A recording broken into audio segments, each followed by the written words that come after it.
Hey,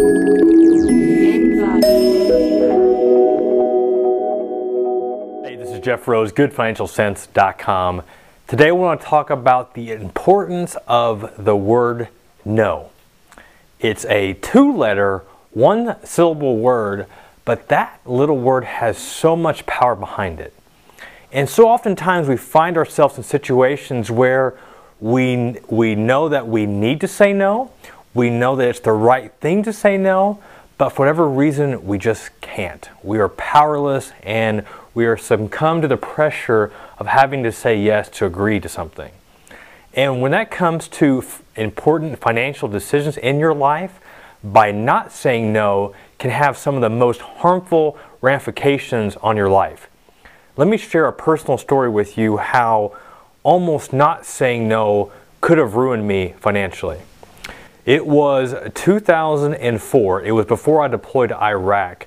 My mom had just retired. They had sold their house in Los Angeles and was moving to Las Vegas to retire. And this was before the booming real estate market. They bought their house at a very reasonable price, and within months it just kept appraising higher and higher. So the craze had just begun. And they were watching properties around them selling for $30,000, $40,000, $50,000 profit in little as 90 days. But see, the one thing about my mom, if you've been to the blog, you probably know a little bit about my dad and how he just wasn't good managing his money. Unfortunately, my mom was no better. She's had some difficulties and made some pretty bad choices in her life, so her credit wasn't the best of where it needed to be. So she wanted to buy these properties and turn around and make some money, but she couldn't get approved for some of these loans. So she calls me to ask me if she will, or she wants me to co-sign with her to buying some of these properties. You know, I ran my credit. Sure enough, you know, I was young, had a job, my credit was very good, so it was easy for me to co-sign for her. And I was on the verge of doing it, and talking to my girlfriend, now wife at the time, she's like, you can't do this. Like, what happens if this doesn't work out and we want to buy our first house in a few years and we can't? And I listened to her, and I knew that she was right. I knew that she was right. But it's my mom. You know, how do you say no to your mom? How do you say no to any parent? The people that have raised you your whole life and the people that you depend on, it's difficult. It was hard. It was a very tough decision for me to do. And I'll never forget that day when I called her to tell her no.